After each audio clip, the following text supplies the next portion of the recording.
Hey guys, welcome to part 2 of setting up your template for Job 1 book jacket design. All right, so I finished setting up all my colors here. So it goes from 100 all the way down to 10%. Now this is just a basic way of getting started. You can do it in increments of 5 or 15, however you like. But this is just so that you can see that from these 3 colors that I chose, these would be considered my shadows. These here are considered my midtones. And down here on the bottom, the last 3 rows, I will use those as my highlights. So yeah, so what I do is I set that up, then I can put it off to the side of my document here, just off the page. And then with the eyedropper tool, I can just click on any of these percentage that I want as I'm drawing. So this I have a layer set to colors. I'm not going to keep that locked. This layer here for background, you can do whatever you need to that. I'm going to go ahead and create a new layer. I'm going to call it template. So let's just say for demo purposes, I am going to create, my book is going to be about the movie Frankenstein. And I even have a photo that I found online that I'm going to use as my template. And I'm going to redraw the creature. And that's going to be the face of my book cover. So I already have a file downloaded. I'm going to go to File, Place. And I have that template layer selected. So this is the image right here. I'm going to hit place. And I'm just going to click on it and see that this is a really great photo to create my front cover of. And I'm just going to size it down to whatever composition I feel is going to help with my design. Again, this is not a very well thought out project for now. I'm just using it for demo. So the face of Frankenstein is going to take the majority space of my front cover. I'm going to leave this top portion here for the typography. And I'm going to convert that to a template. But also, guys, remember that I said that you must have a publisher's logo and a barcode. So you can even take your sleeve copy area, unlock it, and go to File, Open. And on your Assets folder, which I have it on the desktop right here, I can go ahead and open up the barcode and the publisher's icon, hit Open. So let's say that I'm going to use Little Brown, and it's in black, so I'm just going to copy it. And I'm going to paste that on my sleeve copy layer. And I'm going to put it in position. Oops. I'm just going to select it. Let's say it's going to go right here. And as far as the barcode goes, I'm going to select it, copy it, edit copy, and paste, and just place that somewhere on the back. Just so that I know that I'm not, forgetting anything as far as the requirement stuff used for this assignment. And I'm going to lock it down. So now I've completed those portions of the assignment. I'll have a pull quote over here. So now as far as my template file, I'm going to redraw this character. Now, please, I don't want to make this video too long. I'm just going to give you an example of what are the possibilities that you can do for this assignment. So my template file, I'm going to convert that to a template by double clicking on that, select to a template. And I'm going to say 75% dim setting, no different than the way you've done it for your redraw assignment. And I'm going to hit OK. Now, these are just one of the many things that you can do for enhancing your designs for this project. So my book, I'm going to do it on Frankenstein. So I'm going to hit OK. So this is where these colors here come to play. So let's say that, I have this purple color and I have red. Frankenstein is more of a green color. Let's say that I change my mind and I don't want this purple anymore. I want a green color. So I'm going to select them all, go to my swatches, go back to my Pantone book.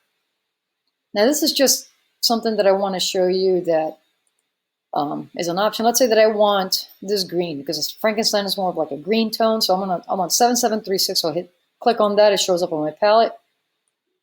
I have all my colors selected.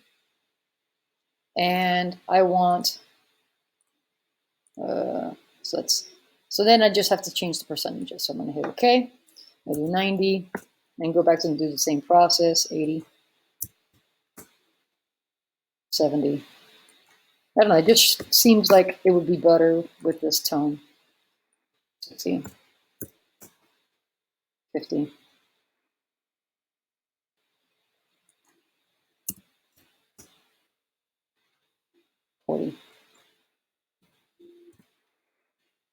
30,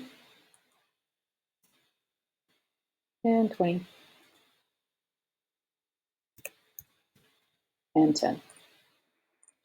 And as long as when you change your colors, just remember to eliminate the one that you wanted, which is I just replaced it. So I'm going to close out of that. So I'm a little bit much more happy with these colors then, with the red. So the typography will be in red. Black is for my copy. Anyways, so I'm going to create a new layer above my template layer, and this is going to be my main character.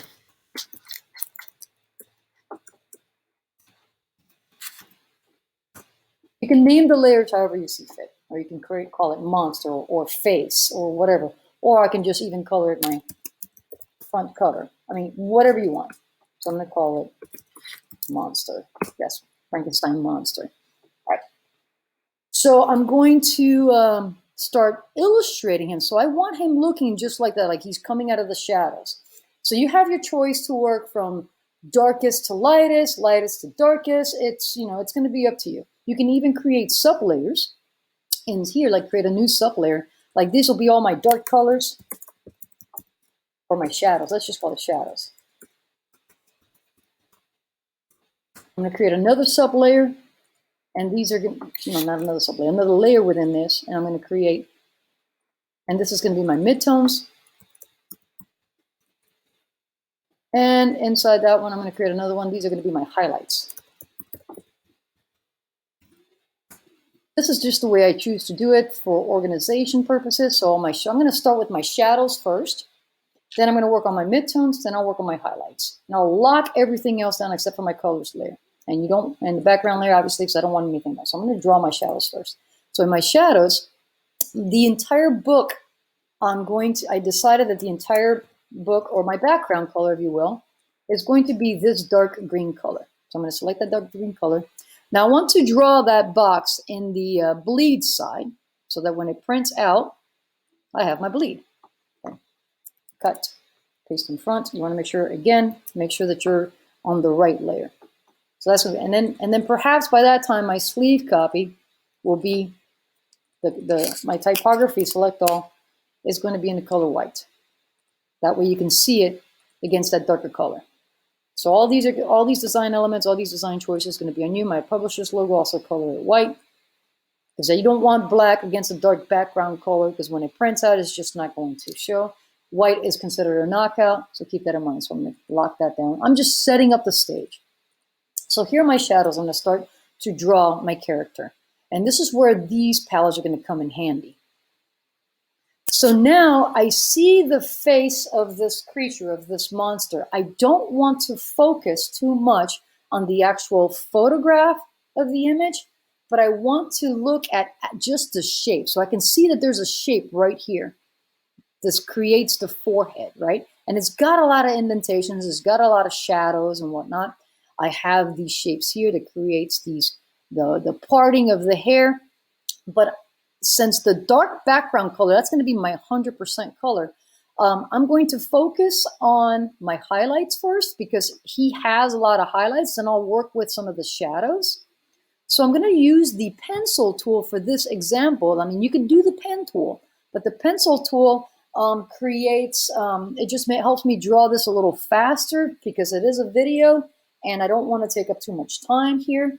So I'm going to start by drawing out like this part of the brow right here to make it look like, just to start bringing this character to life. And I'm in my highlights layer. I'm not going to select the color until after I draw the path. So I'm going to start with this part here of the brow so I can see. Don't be afraid to zoom in. So I can see that all this part here could be part of the highlight. So keep in mind that when you're drawing, you got to start from one point. I'm going to have a fill color, and you want to go all the way around and complete this path. And since the highlights are the topmost layer, so I'll be drawing it from the topmost portions of it. So I'm going to start by drawing these pieces here like this. And these shapes here, I'm not going to include any of that. Again, this is just a sample. You can choose to do it as you see fit. But keep in mind that when you create your midtones layer on the bottom, you want to overlap the other areas so that at the end of the day, you don't end up with any kind of gaps and your illustration just going to look off. So all this is part of the Frankenstein's brow. And it's not going to look like much until you start drawing more and more. So notice that I have a circle. That means that I've completed my path all the way around. My shape is closed. Then you want to zoom out. After you draw your path, you zoom out, hit I for the eyedropper tool, and select that lighter color, which is going to be that highlight. Command Y to view your results. Well, actually, I'm not in outline view mode. I don't need to be. So now I have that part of the brow. So this is like another highlight piece right here. So I'm going to grab my pencil tool again. So this here's another part of the highlight. Again, I'm just drawing shapes all along in here. And I'm going to grab my eyedropper tool and select that color. So let's say I have another highlight portion right around in here on the face. Eyedropper tool, select that highlight color. Grab my pen tool, again, pencil tool. This is obviously a strong highlight right around here.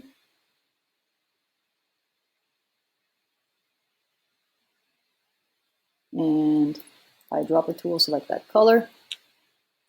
And let's go ahead and take care of this portion right here. This is a really strong, sharp highlight. For something like this, like the chin area or the perimeter around the face, you might want to get the pen tool and get a little bit much more precise with your curvatures so that it can draw cleaner. Or you can always go back with the indirect selection tool and clean up those paths. But for now, so that you can see what's going on, I'm going to do one more set right around in here like this, because obviously this part here is a strong highlight around the face. And I hope you can see what it is that I'm trying to accomplish with this. And there. All right, so that is a 10% of the original color. So I'm going to lock down my highlights for now. I'm going to work on the midtone section. So I'm going to grab my pen tool. And let's say that most of the midtones that I'm going to, now notice that I'm going to purposely overlap the actual image that I've already drawn. And I'm going to say that this is all part of my midtones. Right in here. Right in here. Go around the perimeter of the face. Again, I probably would have done this with the pen tool. All this is part of my midtones. Oh, I'm getting a little sloppy here. Bear with me. All this right there. And I will go back and get this with different percentages. It's easy to get lost. And I'm going to select one of my midtone colors, probably this one. Go back in here, view my results. Check it out, guys. Now, this is the part where I would probably start drawing in outline view mode and then toggle between outline view mode and preview mode. But you can see how I can actually start getting the details that I need for that. So let me go back in outline view mode and grab my pencil tool again and start drawing even more details, darker midtones. Okay, so I have this tonality. If I'm not satisfied with that, I can just go back and do a lighter shade, perhaps something that'll match better, closer to the photo. So I think that this probably was a better color choice, which is at 30%. Let's Command Y. Now I can start working on some darker areas and have those paths be drawn above that.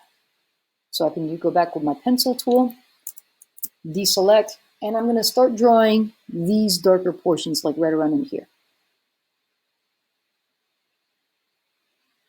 Create the wrinkles in the face.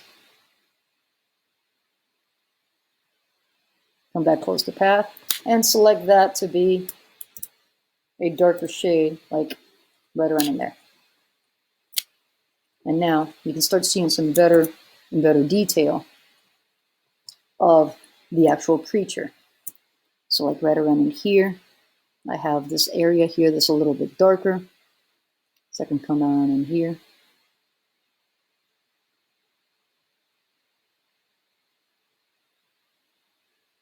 And then say that that one should be the same tonality as this. And then I have a darker spot in there, and I can say that I can start drawing this part right around in here, this other shadows. And say that this should be a darker color instead of 30%, maybe around 40%, 70% perhaps.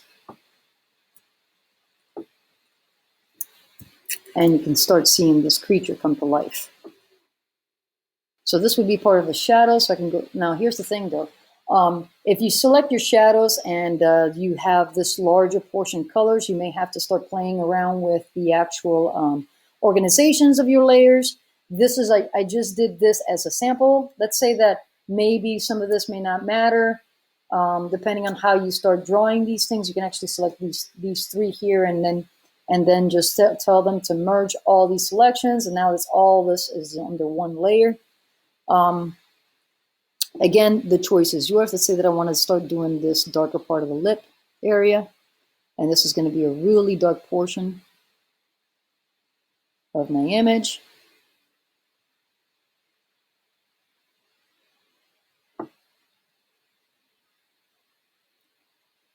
So that is going to be 100% of that color because it's supposed to be really dark. But I kind of want this to be in the front. So go to Object, Arrange, Bring to Front. And there we go. You can start toggling between your photograph and the image. And the more and more you start drawing it, so here it is in outline view mode, you can hide your template file, and you can see that the photograph is starting to just come alive, okay? I can continue drawing this and continue to finish this piece, but this video would just be way too long. I'm really confident that you understood in the direction that I wanted to take this to. Again, this is just one of many ways to start doing your illustration. And by the way, guys, once you are finished drawing your template and your photograph, I want you to take that template file and just delete it. Get rid of it. Do not include it as part of your AI files, as part of your layers. I just want to see your finished vector portions of your assignment, okay? All right, if there's any questions about this, just please don't hesitate to reach out, send me an email. Oh, another thing that you can do for fitting your copy, you can capitalize this, you can indent it, you can just hit a hard return.